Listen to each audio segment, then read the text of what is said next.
আমরা ইনভয়েস পাবো, হ্যাঁ, এটাতে আসলে একটা সিনারিওকে রিপ্রেজেন্ট করে, তাই না? তুমি যদি এখন এই সফটওয়্যারটা বানাতে চাও তাহলে এটার জন্য তোমার একটা ডেটাবেস লাগবে, তাই না? তো এই ডেটাবেসটা তোমরা এটার জন্য একটা ইয়ার ডায়াগ্রাম আঁকো।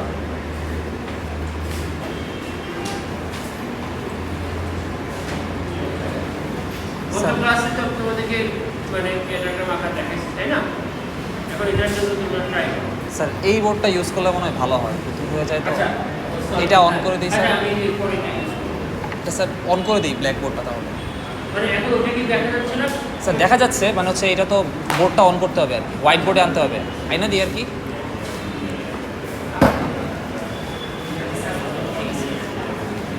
স্যার ওই লেভেলগুলো বুঝতে পারছি না স্যার, মানে কলামের লেভেলগুলো, আবার এটা করবো। একটু করলে ভালো হয় স্যার। কলামের লেভেলগুলো আর কি।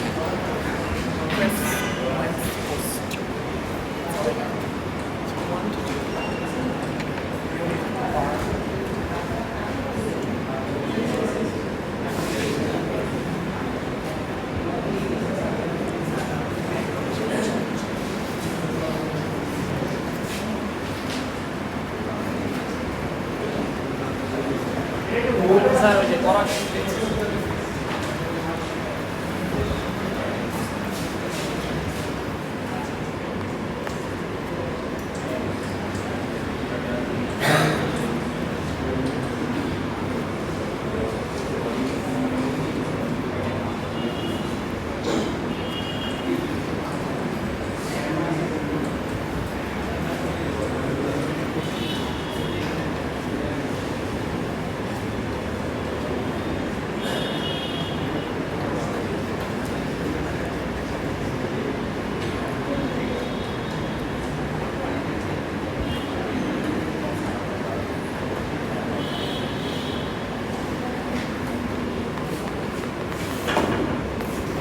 ইউনিট প্রাইস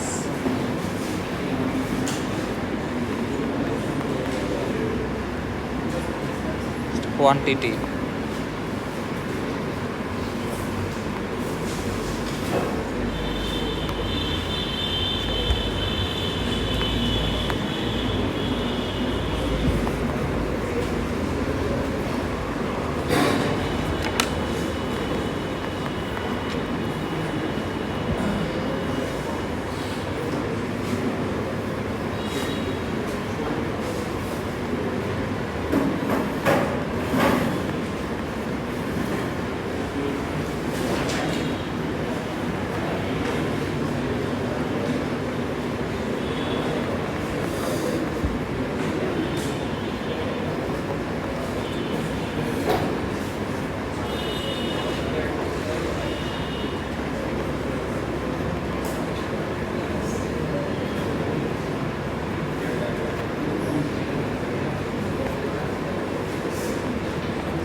বলো, হ্যাঁ?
বলেছি জানি ঠিক হয়েছে কিনা, বলেছি স্যার।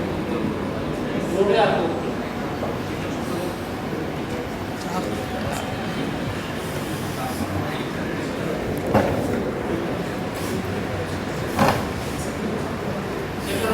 এই বোর্ড বা বোর্ড যে বোর্ডটা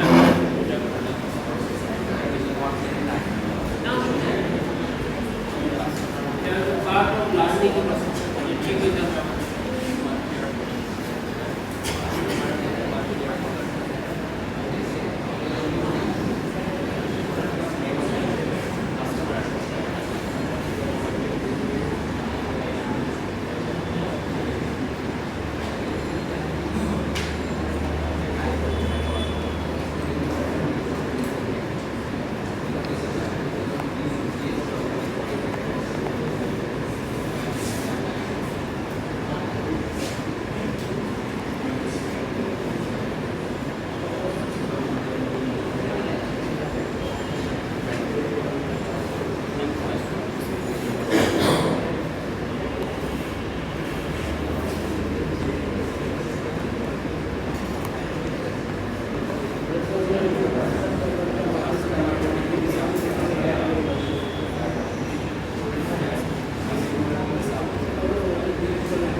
ঠিক আছে মোটামুটি এখন এইটা মেইন হিসাবে দিচ্ছ স্যার।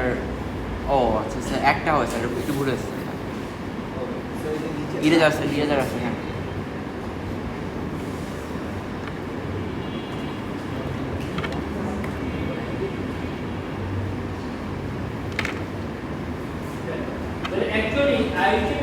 ইনভয়েসের মধ্যে আমরা মানে আইটেম বা এটাকে সাধারণত প্রোডাক্টের মধ্যে প্রোডাক্ট আর ইনভয়েসের মধ্যে রিলেশনটা হচ্ছে আসলে এটা মেনি টু মেনি, যে একই প্রোডাক্ট অনেক ইনভয়েসে যায়, একই ইনভয়েসে অনেক প্রোডাক্ট থাকে, তাই না?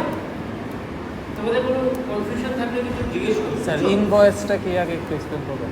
Invoice invoice receipt. আচ্ছা, এটা receipt। আচ্ছা, এটা একটা তুমি কেনার পরে ওটা যে এইখানে কিছু কিছু জিনিস আছে যেটা হচ্ছে ইনভয়েসের প্রপার্টি, হ্যাঁ, যেমন এই যে ইনভয়েস নাম্বার, এটা একটা প্রাইমারি কি, তারপরে কোনো ধরনের ডেটটা এখানে আসবে, হ্যাঁ। Yes sir.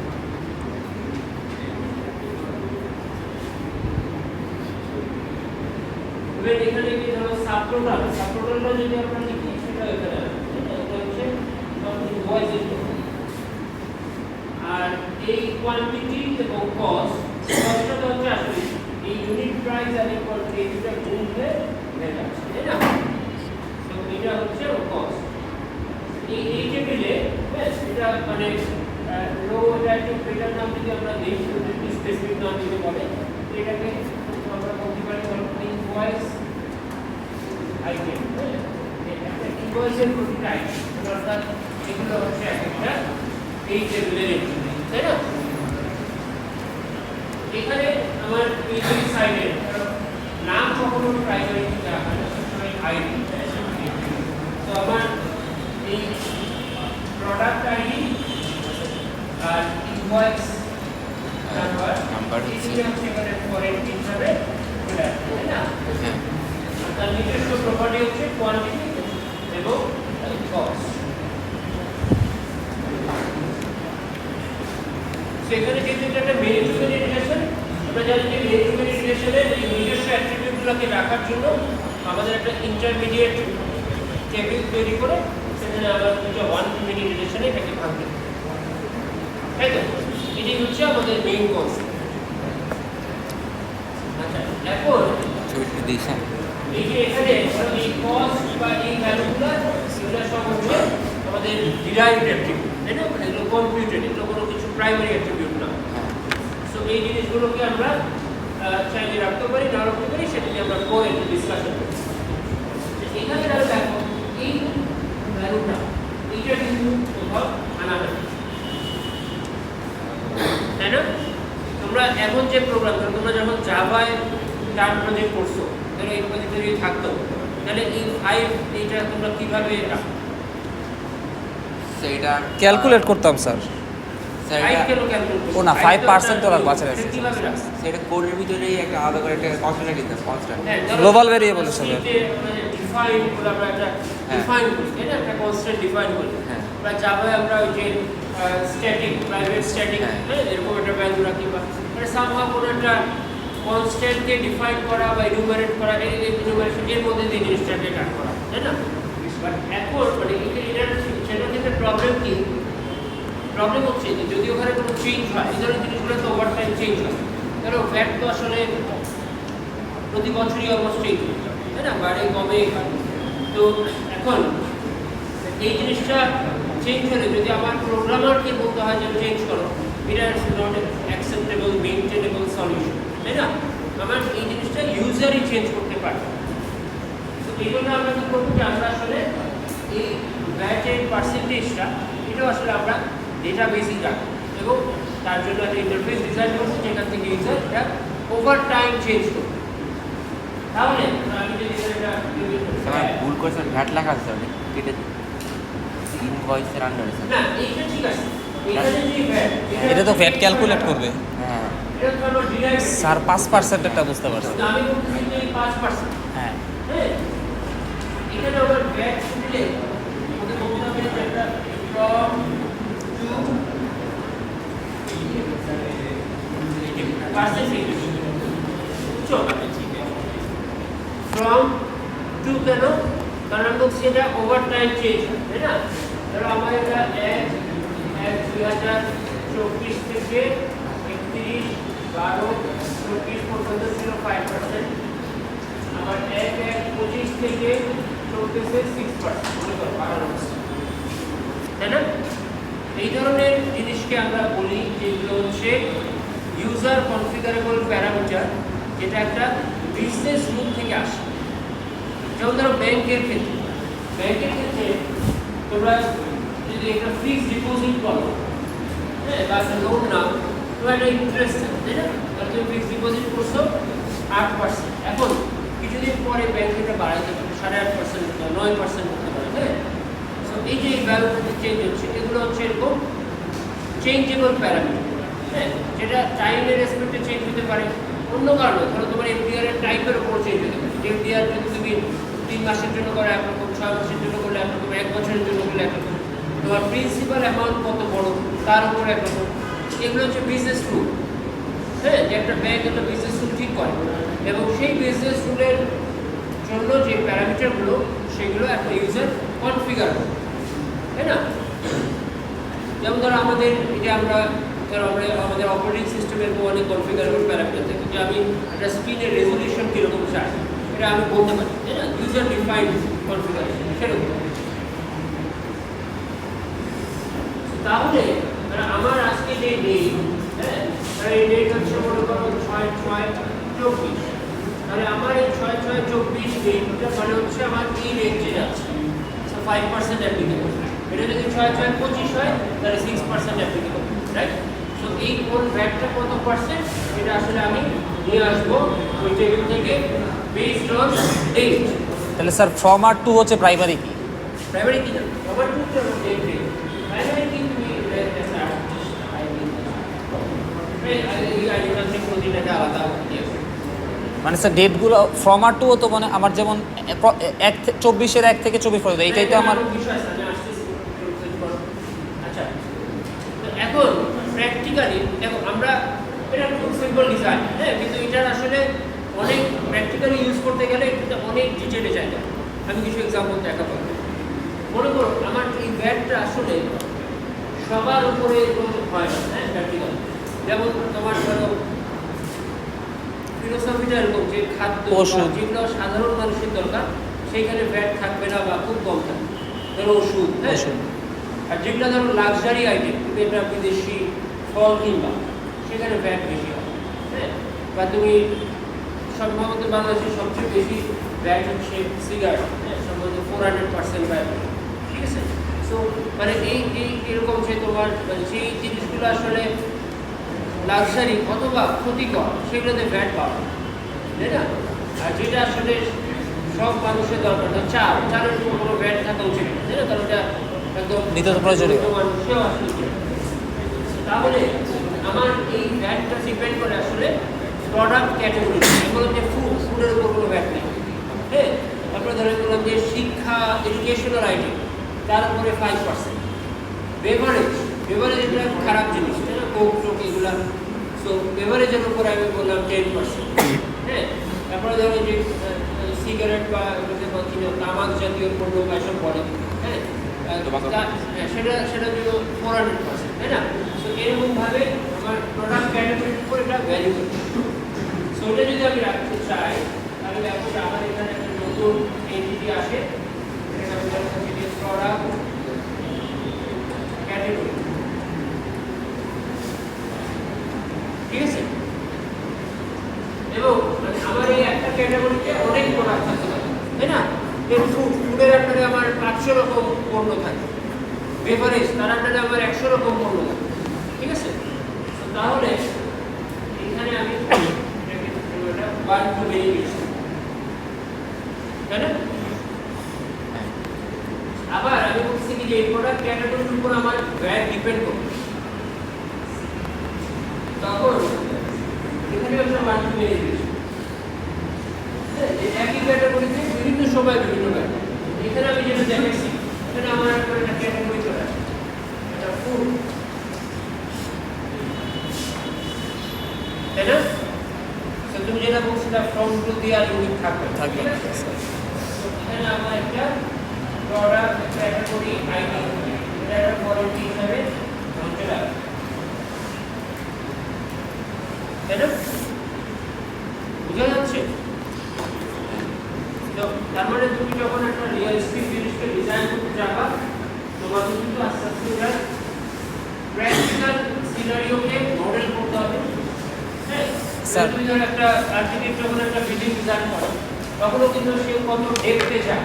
সে মনে করো আমরা একটা নতুন আমাদের একটা বিল্ডিং হচ্ছে হবে সামনে, এখন যারা আর্টিফিশিয়াল কাজ হচ্ছে, হ্যাঁ যে সেখানে ল্যাব থাকবে, রিসার্চ সেন্টার থাকবে, স্টার্ট আপ ইনকিউবেটর থাকবে, বিভিন্ন রকম জিনিস থাকবে, হ্যাঁ এখন এই জায়গায় এখানে তোমাকে কাজ করতে হলে তোমার মানে যারা আর্কিটেকচার ডিজাইন করছে তাদেরকে ভালো করে বুঝতে হবে যে একটা স্টার্ট আপ ইনকিউবেটর আসলে কীভাবে কাজ করে, হ্যাঁ একটা পোস্ট গ্রাজুয়েট রিসার্চ ল্যাব কীভাবে কাজ করে। যেটা আমরা বললাম যে একটা স্টুডেন্ট কমন রুম থাকে, একটা ভালো স্টুডেন্ট কমন রুম সেটার প্রপার্টি কী হওয়া উচিত, হ্যাঁ স্টুডেন্টরা কীভাবে ব্যবহার করলে স্পেস এবং এর সবচেয়ে ভালো ইউটিলাইজেশন পাবে ওগুলো চিন্তা করতে হবে, তাই না?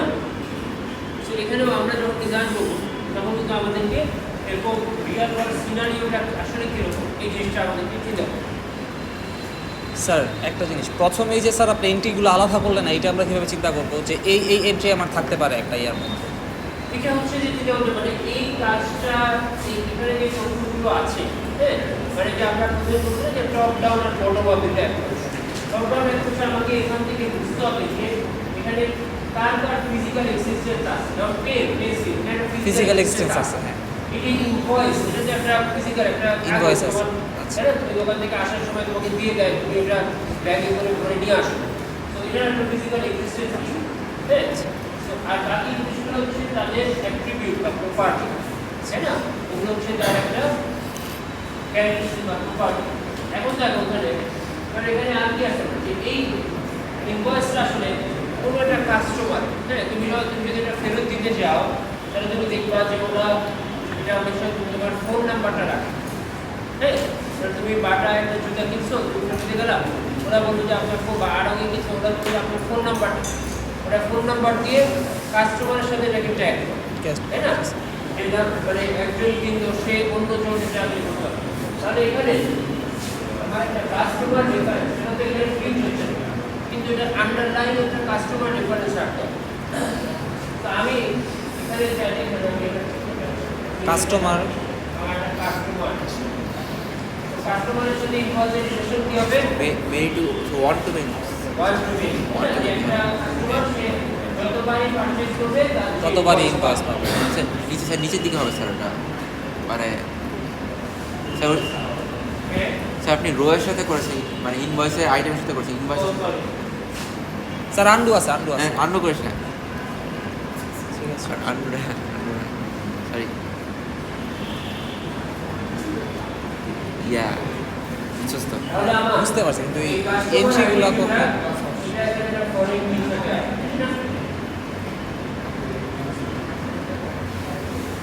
কাস্টমার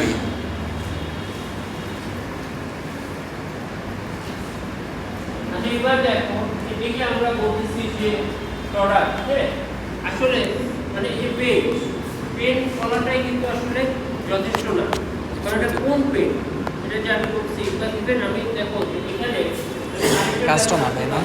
এখানে আমি একটা স্টক কোয়ান্টিটি, হ্যাঁ আমার তো একটা হিসাব রাখতে হবে যে যখন আমি এটা বিক্রি করবো 10টা ছিল 5টা বিক্রি করলাম আর 5টা আছে, তাই না?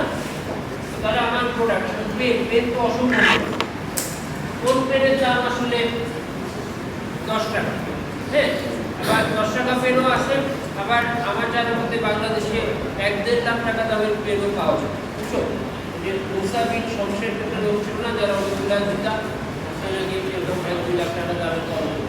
এনিওয়ে দেখো যে আমার এখানে এই যে এটা কি লেখা আছে রেডডিম 737, সো এইটার একটা দাম আছে, হ্যাঁ এবং এই দামটাও কিন্তু ওভার টাইম চেঞ্জ হয়, তাই না? তো আমি যে এখানে আসলে একটা ইউনিট প্রাইস রাখছি সেটা অ্যাকচুয়ালি এটাও কিন্তু আমার আলাদা টেবিলে চলে যাবে উইথ ফ্রম, তাই না? আজীবন তো আর এটার দাম এক থাকবে না। এবং এখানে দেখো রেডলিং 737 এর জায়গায় এটা যদি রেডলিং 747 হয় আর এটা মডেল দাম চেঞ্জ হয়ে যেতে পারে, এটা যদি তোমার রেডলিং না হয় অন্য একটা কোম্পানি হয় দাম চেঞ্জ হতে পারে, তাই না? তার মানে আমি যে এই যে প্রোডাক্ট বলতেছি এই প্রোডাক্টটা হচ্ছে একটা পেন, ঠিক আছে, বা তার উপরে আসলে আমার ইউনিট প্রাইসটা ডিপেন্ড করে, হ্যাঁ আমার ডিপেন্ড করবে যে এই প্রোডাক্টটা এটার কোন ব্র্যান্ড, কোন মডেল, হ্যাঁ, তার উপর, তাই না? এবং সেটা আবার ওভার টাইম ভ্যারি করবে, তাই না? তো আমি যত ডিজাইনটা মানে আমি ডিটেলতে যাবো তত আসলে আমি অ্যাপ্রোপ্রিয়েট ডিজাইন করতে হবে, ঠিক আছে? তাহলে তোমাদের এটা হোমওয়ার্ক যে এই ডিজাইনটা তোমরা আবার ভালো মতো করবা। এরপরে তোমরা কি করবা, এটা একটা টেক্সচুয়াল ডেসক্রিপশন লিখবা যে এখানে এই কাজটা কি, মানে ডিটেল লেখা রাখবে না, তুমি হচ্ছে জাস্ট কাজটা কি সেটা লিখবা। লিখে একটা লার্জ ল্যাঙ্গুয়েজ মডেলকে দিয়ে বলবা যে এটার জন্য একটা ইয়ার ডায়াগ্রাম আঁকতে চাই, কীভাবে আঁকবে। সে তখন তোমাকে বলবে যে এটা ইকুইটি, রেফারেন্স, অ্যাট্রিবিউট কি আছে, হ্যাঁ, রিলেশনশিপগুলো বলে দেবে। তো ওইটা তোমরা দেখবে যে ওইটার সাথে এটা মিলালে, মানে এমন হতে পারে যে কিছু জিনিস আমরা মিস করছি যেটা ও সাজেস্ট করবে, আবার কিছু জিনিস ও মিস করবে সেটা তুমি জানবা, তাই না? সো মানে আলটিমেটলি এখন আমাদের কাজগুলো সব এইভাবে হচ্ছে যে কোনো কিছু মানুষ আগে প্রেজেন্টের কাছ থেকে নেয়, নিয়ে তারপর অ্যানালাইসিস করে যে সে যেটা বললো তার সাথে আরও কি ভ্যালুয়েট করা যায়। এটা আমাদের হোমওয়ার্ক নেক্সট দিন বলতাম। আর এখানে তাহলে নতুন কাজ কি হলো,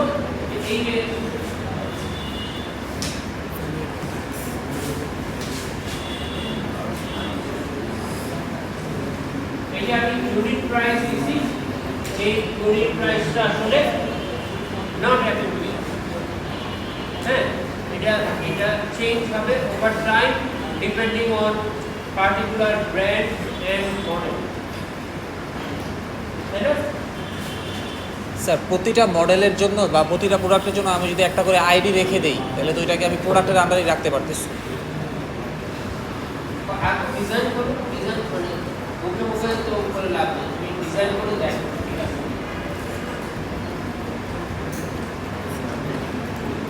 ডিভাইড করে করে কম ডাটা রাখবো না, আইডি করে করে করে সবগুলো অনেক বেশি হয়ে যাবে না, অনেকগুলো ইনফরমেশন বারবার রিপিট হচ্ছে, আমরা রিপিটেড কম।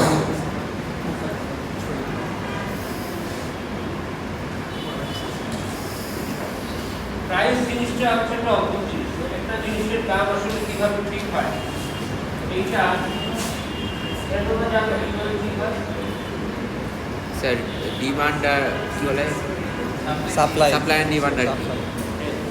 একটা ফার্মাসের থিওরি ছিল, মানে labour value theory. Labour value theory মানে কি জানো, যে একটা পণ্য উৎপাদন করার যা খরচ সেটার উপর ভিত্তি করে তার দাম ঠিক হয়। আর এখন এই যে ডিমান্ড, ডিমান্ড আসলে অনেক ক্ষেত্রেই এটা হচ্ছে একটা ব্র্যান্ড ডিমান্ড, হ্যাঁ, যে একটা আইফোন আর একটা অ্যান্ড্রয়েড ফোন একই কাজ করে, কিন্তু আইফোনের দাম হতেও দাম, তাই না? এটা হচ্ছে একটা মানুষের একটা স্টেটাস সিম্বলের মতো আছে। যেমন এখন সবাই যে টেসলার গাড়ি অনেক বেশি দাম নেই, যে মানে কেউ একটা টেসলা থেকে নাম নেই তখন দাম মনে যায় অনেক টাকা আছে। এখন আবার কমে গেছে স্যার। ভাবের দাম এই জিনিসটা হচ্ছে স্টিভ জবস, ইলন মাস্ক, এরা হচ্ছে এই ব্র্যান্ডিং এবং মানুষের মধ্যে যে একটা ইগো আছে, সেই ইগো এটাকে তারা খুব ভালো কাজ করছে, তাই না? তো যাই হোক, এখন এবার আমরা আরেকটা সিনারিও দেব। আমি এখানেই ছবিটা আঁকি, হ্যাঁ, এখানে থাকবো, তোমাদের দেখতে সুবিধা হবে।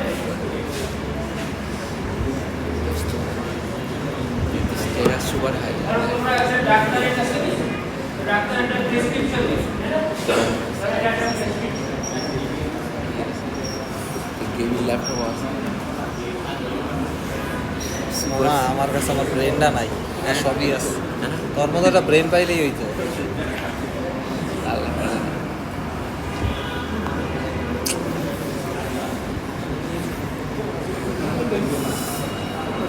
এমন কিছু আছে যেটা আমার নাই, হয়তো দেখতে পাচ্ছিস না।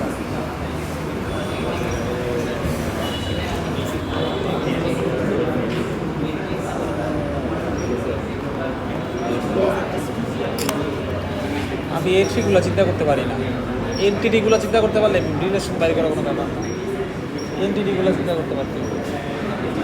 তুই এই আমি করছি এটা হচ্ছে যে কি হতে পারে এটা হচ্ছে একটা প্রেসক্রিপশন।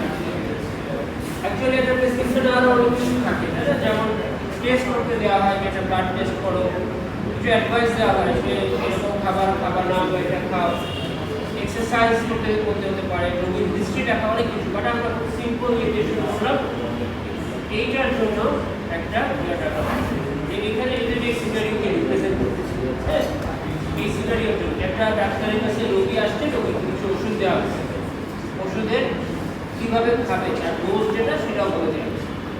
এই সিনারিওটার জন্য একটা ইয়ে দেখালাম। আমরা যদি এটাকে একটা অটোমেটেড একটা সফটওয়্যার দিয়ে এই প্রেসক্রিপশনটা জেনারেট করতে চাই, তাহলে সেই সফটওয়্যারের যে ডেটাবেস সেটা আমরা এখন জানি।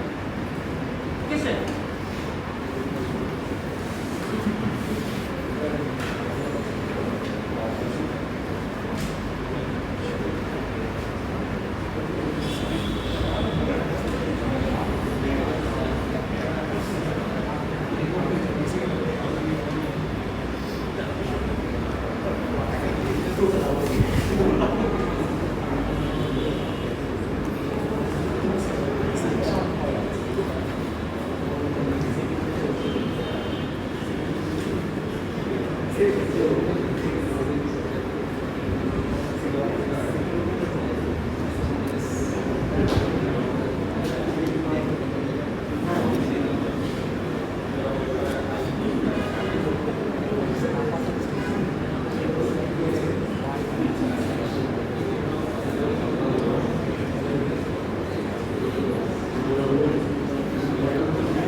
দুইটা হোমওয়ার্ক তাহলে। হ্যাঁ, আগেরটার হোমওয়ার্ক হচ্ছে মেইনলি এলএলএম এর সাথে মিলাই দেখা যে আমরা ক্লাসে যেটা করছি আর এলএলএম যা বলছে সেটা কতটুকু মিসম্যাচ আছে। আর এটা তো হচ্ছে মানে তোমরা যা করতেই হবে। আরো ডিটেইল ইনফরমেশন দেওয়া হবে। নেক্সট ক্লাসে রিকোয়ারমেন্ট